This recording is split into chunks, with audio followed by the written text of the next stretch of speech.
거의 끝날 때쯤에 이제 이 탄핵 정국이 시작이 됐고 이러면서 이 책의 어떤 그 마무리와 약간 다른 결을 보이는 그런 사회적인 흐름을 좀 보고 있는데,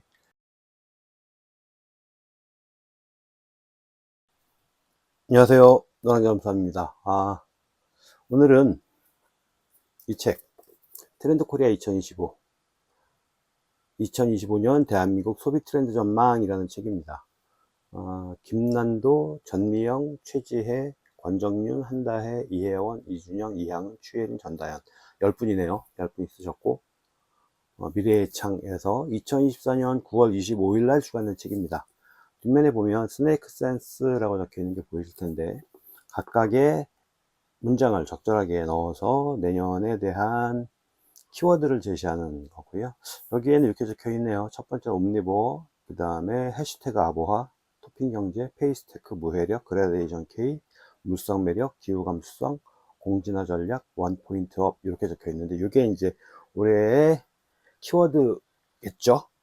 제가 매년 이제 그 연말이 되면 새해 준비를 좀 하는 게 있어요. 올해는 제가 책을 읽은 거는 뭐 좀 됐습니다만, 촬영하는 오늘 날짜 기준으로 보자면 대략 한 8일 정도 남은 새해. 네, 저는 매년 한 10월쯤 되면 이듬해 준비를 위해서 첫 번째로 하는 게 몰스킨 다이어리를 주문을 하거든요. 일간 다이어리를 주문을 하고요. 그게 이제 왜 그렇게 됐냐면, 제 딸아이가 초등학교 5학년이던 해가 2011년도였는데, 그해 2월부터 제가 딸아이에게 매일 편지를 쓰기 시작했어요. 물론 중간중간 건너뛰기도 했고요. 아버님 돌아가시고 뭐 여동생 아프고 그러던 해부터 대략 한 몇 년간은 건너뛴 날이 더 많기도 했었고, 어쨌든 지금까지도 꾸준히 쓰고 있습니다. 일단 워드 프로세서로 타이핑을 하고 그걸 이제 다이어리에 옮겨 적고, 그 다음에 이제 블로그에도 올리거든요. 그러다 보니까 매년 연말이 되면 새해 준비하는 첫 번째가 다이어리 구입하는 거고요. 올해는 짙은 녹색 표지의 하드커버 데일리 다이어리를 구입을 했고, 이 다이어리는 이제 1월 1일을 기다리고 있겠죠. 한번 보여드릴까요? 제가 지금 올해 쓰고 있는 건, 2024년도에 쓰고 있는 건 요거고요. 요거. 이건 검은색. 여기 보일지 모르겠습니다만 음각으로 2024라고 적혀 있고, 여기에는 이렇게 매일매일 다이어리를 이용해서 딸에게 편지를 쓰고 있고요. 새해 건 이겁니다. 색깔이 약간 좀 짙은 녹색인데, 예, 아직 비닐 포장은 패킹은 뜯지 않았고, 이건 이제 한 8일 정도 지나고 나면 본격적으로 여기에도 또 기록을 해 나가겠죠. 그것과 더불어서 연말쯤에 읽는 책이 이제 이 책, 트렌드 코리아인데요. 언제부터 읽었는지 정확히 기억은 잘 안 나요. 2010 몇 년 정도쯤에도 읽었던 것 같은데, 뭐 읽었다가 한동안 안 읽기도 했고 그러다가, 이제 최근 들어서 몇 년간은 이제 꾸준히 읽고 있는데, 사실 아직도 제가 좀 이 책이 마음에 들지 않는 요소도 분명히 있거든요. 근데 사실 모든 것이 완벽하게 내 마음에 드는 차 만나기는 어려운 게 현실이죠. 내가 쓴 책도 내 마음에 들진 않을 테니까. 예. 작년까지는 한 2, 3년 동안은 주로 전자책으로 읽었거든요. 2023년, 2024년 판 코리아 트렌드가 개인적으로 꽤 큰 자극을 좀 줬어요. 그래서 올해는 종이책을 구입을 했습니다. 제가 마음에 들지 않는 요소들이 좀 있다고 말씀드렸습니다만, 그 중에 하나가 이거예요.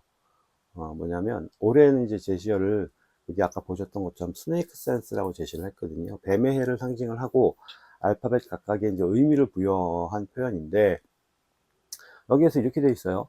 첫 번째 제시어는 여기서 좀 보시다시피 옴니보어라고 적혀 있거든요. 옴니보어. 그런데 한글로는 옴니보어라고 적어 놨는데 정작 영어 표현은 이렇게 돼 있습니다. Savoring a bit of everything, 옴니보어.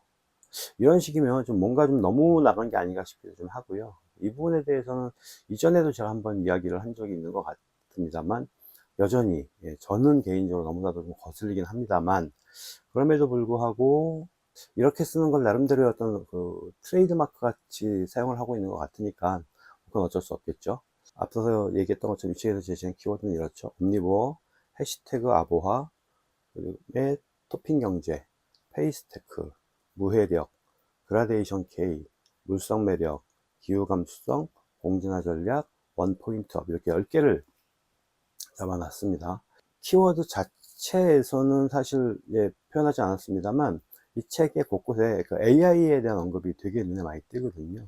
저도 개인적으로 요즘에 이제 AI에 점점 제가 하는 일들 뭐 별것 아닌 일들이겠습니다만 강의 준비하는데도 상당히 많은 부분에서 얘네들이 비중을 차지하고 있기도 하고 그렇습니다. 그래서 이 AI가 눈에 띄는 것도 이 책의 큰 흐름이구나. 이게 작년이었나 그랬을 겁니다. 이 트렌드 코리아에서 인공지능 언급을 했던 게. 근데 그 이후로 올해 같은 경우에도, 작년 같은 경우에는 인공지능에 대해서 조금 별도의 페이지를 할당했던 개념이라면 올해는 곳곳에 스며들어 있는 느낌이 좀 들었어요.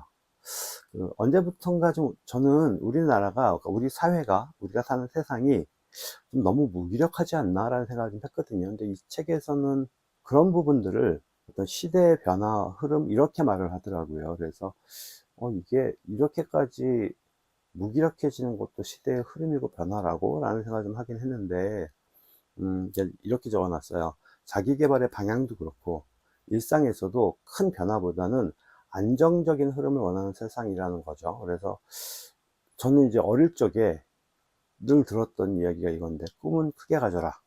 그래서 설령 실패를 하더라도 그때까지의 경험만으로도 충분하다라는 이야기를 들었는데, 지금 세상에는 절대 통용될 수 없을 것 같아요. 그냥 내가 하고 싶은 거 소소하게 이렇게 갈 것 같아요. 그래서 이런 것들도 보이스 비 앰비셔스 같은 그런 명언들조차도 이제는 과거의 유물일 뿐인 것 같다라는 생각을 하게 됐습니다.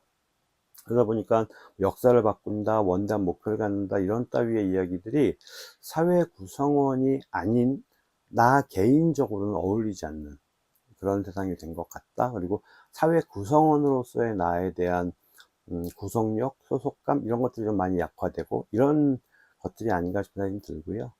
뭐 이제는 뭐 그렇게 세상을 바꾸고 역사의 물길을 꺾고 이런 행위를 할 수 있는 시대는 이제는 아니지 않느냐라는 얘기인 것 같고요. 그래서 저 어릴 적에는 뭐 나폴레옹이니 뭐 히틀러니 이런 전쟁 범죄자들이니 세계적인 영웅이니 하는 이야기들을 되게 많이 듣고 보고 자랐습니다만, 요즘에는 그런 쪽에 대한 관심도 많이 좀 떨어진 그런 세상이 아닐까 싶습니다.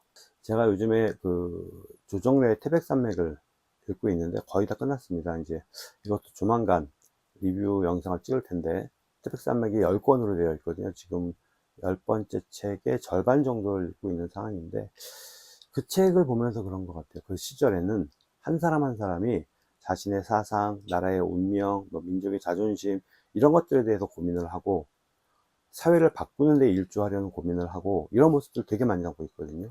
그게 어떤 식민지를 막 벗어나고 사회는 여전히 삐걱거리고 나라는 제대로 서지 못했고 국민들의 궁핍함이나 처절함은 정말 말로 할 수 없는 그런 세상이다 보니까 어떻게든 바꾸려고 해야 했고, 그런 것들이 좋은 결과들을 가져와야만 하는 어떤 그런 시대적 필요성이 있었단 말이겠죠. 그걸 반해서 지금은 어떠냐 생각해 보면, 그 태백산맥에서 말했던 것 같은 그런 범사회적 공동체적 의제가 개개인이 모두 고민하는 것은 그런 게 맞지 않는 세상이 되지 않았나 싶습니다. 그래서 만약에 현대사회에서 지금 우리가 그런 부분을 가지고 고민을 하다가는 나 스스로도 제대로 서지도 못하고 그냥 넘어져 버리지 않을까 싶은 생각이 좀 들기도 하고요. 이젠 뭐 그냥 철저하게 내가 잘 서고 하루하루 잘 넘길 수 있는 그런 목표만으로 살아가는 사회가 된 것 아닌가 싶습니다. 최근에 이제 우리나라가 대통령 계엄 선포, 탄핵 이렇게 경량의 시간을 보냈고 지금도 보내고 있죠.